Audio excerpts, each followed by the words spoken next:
Hello friends, welcome to rose designers. இன்றைக்கி நம்ம வந்து இந்த இயரிங்கோட பெயிண்டிங் வந்து பார்க்க போகிறோம். இது நான் வந்து பழைய மெத்தடில் பேக் பண்ணி எடுத்ததுனால தான் பிளாக்காக இருக்குது. இது வந்து பேக் பண்ணி ரொம்ப நாள் வச்சுருந்தேன், அதுக்கப்புறம் தான் பெயிண்ட் பண்ணேன். அதுக்கு முன்னாடி இன்னும் நீங்கள் நம்ம சேனலை சப்ஸ்கிரைப் பண்ணலாம். சப்ஸ்கிரைப் பண்ணிவிட்டு பக்கத்தில் இருக்கிற பெல் ஐக்கானில் ஆளுங்கிறத ஃபிக்ஸ் பண்ணிக்கோங்க. நம்மளோட இன்ஸ்டாகிராம் ஐடியை ஃபாலோ பண்ணுங்கள். நான் வந்து இதுக்கு என்னென்ன பெயிண்ட்ஸ் எடுத்திருக்கேன் அப்படின்னா, மெஜந்தா எடுத்திருக்கேன், ஆன்டிக் கோல்டு எடுத்திருக்கேன். ஆன்டிக் கோல்டு வந்து நம்ம மிக்ஸ் பண்ணி எடுத்தது தான். இந்த மெஜந்தாவோட ஷேட் நம்பர் என்னன்னு டிஸ்கிரிப்ஷன் பாக்ஸில் கொடுக்குறேன், வேணுன்னா நீங்கள் எடுத்துக்கோங்க.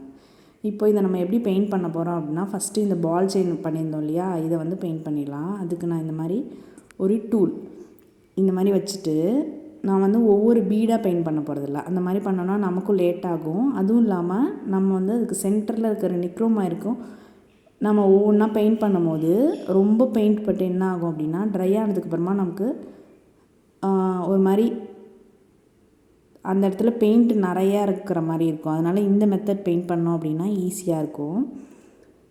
இந்த மாதிரி ஏதாவது ஒரு வெயிட் வச்சுட்டு அதில் அந்த இயரிங் வந்து ஃபிக்ஸ் ஆகிருக்கிற மாதிரி பார்த்துக்கோங்க. சும்மா ஏதாவது ஒரு வெயிட் மட்டும் வச்சுக்கோங்க.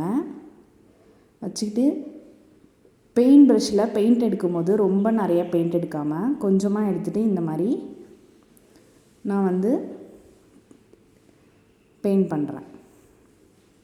இந்த மாதிரி பண்ணும்போது நமக்கு பெயிண்ட் பீட்லேயும் பெயிண்ட் இருக்கும், நிக்ரோமேலையும் பெயிண்ட் இருக்கும். ஆனால் நிக்ரோமேலில் பெயிண்ட் அடிக்கிறது வந்து நம்ம தனித்தனியாக பண்ணும்போது ஒரு மாதிரி அதில் பெயிண்ட் ஆனதுக்கப்புறம் அதை மடக்கணும் அப்படின்னா அந்த பெயிண்ட் உறிஞ்சு வர மாதிரி இருக்கும் இல்லையா. இந்த மாதிரி பண்ணும்போது அந்த பெயிண்ட் உரியாமல் அழகாக இருக்குது, நீட்டாக இருக்குது. அதனால தான் நான் இந்த மெத்தட் ஃபாலோ பண்ணுறேன்.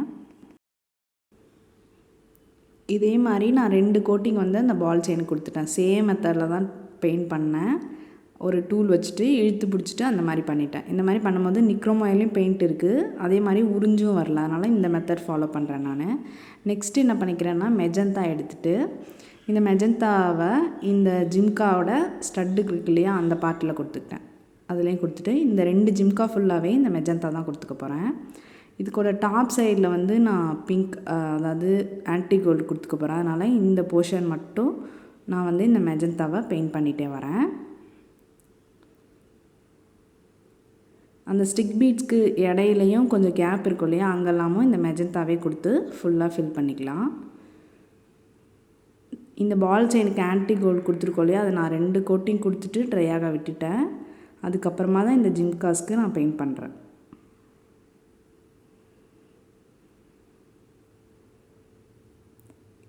இந்த இயரிங் செய்கிறதோட வீடியோ வந்து நம்ம ஆல்ரெடி சேனலில் இருக்குது. அதோட லிங்க்கை வந்து டிஸ்கிரிப்ஷன் பாக்ஸில் கொடுக்குறேன், வேணுங்கிறவங்க செக் பண்ணிக்கோங்க. இந்த மாதிரி கொடுத்துட்டு இதை எப்படி ட்ரையாக விடுறது அப்படின்னு சொல்லிடுறேன். 2 ஜிம்காவுக்கும் நம்ம இப்படி தான் பெயிண்ட் பண்ண போகிறோம். இந்த மாதிரி ஒரு ஸ்கேலில் இந்த மாதிரி மாட்டி வச்சுட்டு ஏதோ ஒரு இடத்துல இப்படி வச்சுட்டோம் அப்படின்னா ட்ரை ஆகிடும். அந்த ஸ்கேல் மேலே மட்டும் கொஞ்சம் வெயிட் ஏதாவது வச்சுக்கலாம், இல்லைன்னா இந்த இயரிங் வந்து கீழே விழுறதுக்கான வாய்ப்பு இருக்குது. இப்போ நான் என்ன பண்ணிக்கிறேன்னா, இந்த ஜிம்காவோட பேக் சைடில் பெயிண்ட் அதே மெஜந்தா கொடுத்துக்கிறேன். அதே மாதிரி இந்த ஜிம்காவில் மெஜந்தா கொடுத்து இதை ஃபுல்லாக பெயிண்ட் பண்ணிவிட்டு ட்ரையாக விட்டுடுறேன். கேப்ஸ்லேயும் நல்லா கொடுத்துக்கலாம். இதே மாதிரி இந்த ஃபுல் இயரிங்கும் மெஜந்தா கொடுத்து முடிச்சிட்டோம். இதோட உள் சைடு இருக்கு இல்லையா, இதுலேயும் நான் இப்போவே வந்து பெயிண்ட் பண்ணிக்கிறேன். ஏன்னா ஸ்டிக் பீட்ஸில் நம்ம பெயிண்ட் பண்ண போகிறதில்ல, அதனால் அதில் கொடுத்தோன்னா நமக்கு சேம் டைமில் ட்ரை ஆகிடும். ஃப்ளாட்டாக இருக்கிற இயரிங்னால் நம்ம ஒரு சைடு கொடுத்துட்டு ட்ரையாக விட்டுட்டு இன்னொரு சைடு பெயிண்ட் பண்ணுவோம். இந்த மாதிரி இயரிங்கில் சேம் டைம்லேயே பெயிண்ட் பண்ணிடலாம். நெக்ஸ்ட்டு ஆன்டிக் கோல்டு எடுத்துகிட்டு இந்த ஸ்டட்டு மேலே ஒரு டிசைன் போட்டிருப்போம், அந்த வீடியோவில் பார்த்தீங்க தெரியும். அந்த டிசைனை வந்து நான் ஹைலைட் பண்ணிக்கிறேன். சும்மா இந்த மாதிரி ஒரு ஓவல் ஷேப்பில் ஒரு டிசைன் போட்டிருப்போம், அந்த டிசைன் மட்டும் நான் வந்து ஹைலைட் பண்ணிக்கிறேன். சென்டரில் ஒரு டாட் வச்சுக்கிறேன், ஆன்டிக் கோல்டு வச்சுட்டு ஒரு டாட்.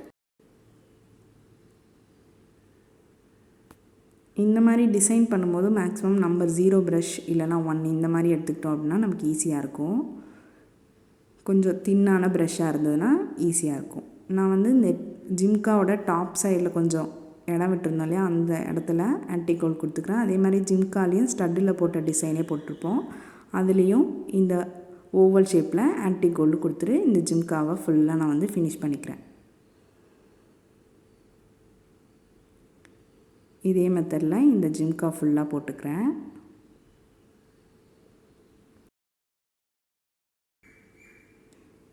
இந்த மாதிரி முடிச்சுட்டு நம்ம எப்படி ட்ரை ஆக விட்டோமோ ஆல்ரெடி இந்த பால் செயின்லாம் பெயிண்ட் பண்ணிவிட்டு அதே மாதிரி ஸ்கேலில் மாட்டி வச்சு ட்ரை ஆக விட்டுடலாம்.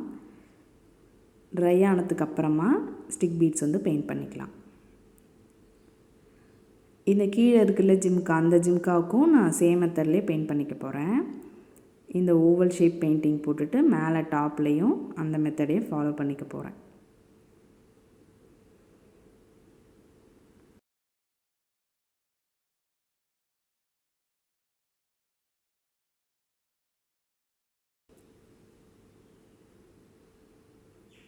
இப்போ வந்து இது ஃபுல்லாக முடிஞ்சிடுச்சு.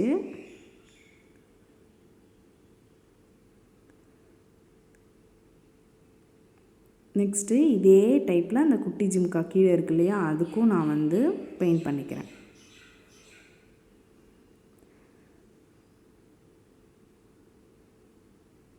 டாப்பில் ஆன்டி கோல்டு கொடுத்துக்கிட்டேன், கீழே வந்து ஓவல் ஷேப்பில் பெயிண்ட் பண்ணிடுறேன்.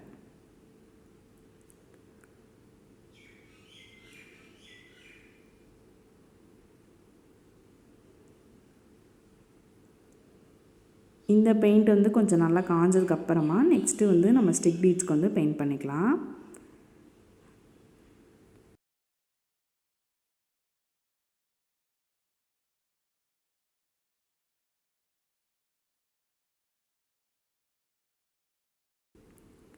இந்த ஃபுல் ஜிம்காக்கும் நான் இதே மாதிரி பெயிண்ட் பண்ணி எடுத்துட்டேன். இப்போ ஸ்டிக் பீட்ஸ் பெயிண்ட் பண்ணலாம். ஸ்டிக் பீட்ஸ் பெயிண்ட் பண்ணவும் சேம் ஆன்டி கோல்டு தான் எடுத்துருக்கேன். நம்ம ஆல்ரெடி நிறைய வீடியோஸில் நான் வந்து சொல்லியிருக்கேன், நெயில் பாலிஷ் மெத்தட் வந்து ட்ரை பண்ணுங்க அப்படின்னு. ப்ரஷ்ஷை வச்சுட்டு ஸ்ட்ரைட்டாக இழுத்தோம் அப்படின்னா அந்த பீடுக்கு வந்து பெயிண்ட் ஆகிடும். ஸ்டிக் பீட்ஸ் வந்து ஒரு சைடு கொடுத்துட்டு இன்னொரு சைடு வந்து அப்புறமா கொடுக்கலான்னு இல்லை, நம்ம வந்து ஃபுல்லாகவே ஸ்டிக் பீட்ஸ்க்கு பெயிண்ட் பண்ணிடலாம். ஏன்னா இது வந்து நம்ம ஹேங் பண்ணி தானே ட்ரை ஆக விட்டுறோம். அதனால் இதே நார்மல் ஜிம்காஸ்னால் பேஸ் வந்து கீழே வைப்போம், அதனால் ஒரு சைடு பெயிண்ட் பண்ணிவிட்டு அதை ட்ரை ஆக விட்டுட்டு இன்னொரு சைடு பெயிண்ட் பண்ணுவோம். இதே மாதிரி நான் இந்த ஃபுல் ஜிம்காக்கும் ஸ்டிக் பீட்ஸ்க்கு பெயிண்ட் பண்ணிக்கிறேன்.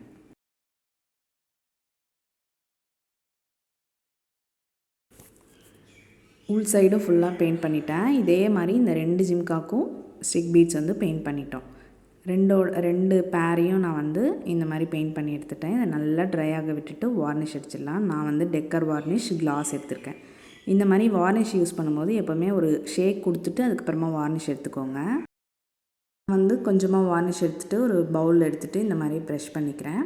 இதே மாதிரி இந்த செட்டு ஃபுல்லாக நம்ம வந்து வார்னிஷ் கொடுத்துக்கலாம். பெயிண்ட் எப்படி பண்ணமோ அதே மெத்தடில் இந்த பால் செயின்ஸ்க்கு நீங்கள் வார்னிஷ் கொடுத்தீங்கன்னா போதும். நான் வந்து நெக்ஸ்ட்டு இந்த மாதிரி ஸ்டட் போஸ்ட் எடுத்திருக்கேன், கொஞ்சமாக ஃபெவிக்விக் எடுத்திருக்கேன். இதில் ஃபெவிக்விக் வச்சுட்டு இந்த ஸ்டட் போஸ்ட்டை வச்சுட்டு கொஞ்சம் நேரம் இந்த மாதிரி ரீஃபில் இல்லாத பெண்ணால் கொஞ்சமாக அழுத்தி பிடிச்சிக்கிறேன். கொஞ்சம் நேரம் அது ட்ரை ஆகிற வரைக்கும் பிடிச்சிருந்தா போதும். இதே மாதிரி இதோட பேருக்கும் நான் வந்து ஸ்டட் போஸ்ட் வச்சுட்டேன். இப்போ 2 மெத்தடில் நான் இதை வியர் பண்ணி காட்டியிருக்கேன். இது வந்து ஒரு மெத்தடு. நான் பண்ணும் போது இந்த மெத்தட் யோசித்து தான் பண்ணினேன். ஆனால் இப்போ இன்னும் இந்த மெத்தட்லேயும் நம்ம இதை வியர் பண்ணலாம். ஜஸ்ட்டு ஸ்டட்டை போட்டுட்டு இந்த மாதிரி ஒரு ஹேர் பின் வச்சுட்டு இந்த சைடு ஹேரில் மாட்டிக்கலாம். இதுவும் ஒரு டைப்பாகவும் நம்ம வியர் பண்ணிக்கலாம். இந்த வீடியோ உங்களுக்கு பிடிச்சிருந்தா லைக் பண்ணுங்கள், ஷேர் பண்ணுங்கள், மறக்காமல் சப்ஸ்கிரைப் பண்ணுங்கள். நம்மளோட இன்ஸ்டாகிராம் ஐடியை ஃபாலோ பண்ணுங்கள். தேங்க்யூ ஃபார் வாட்சிங்.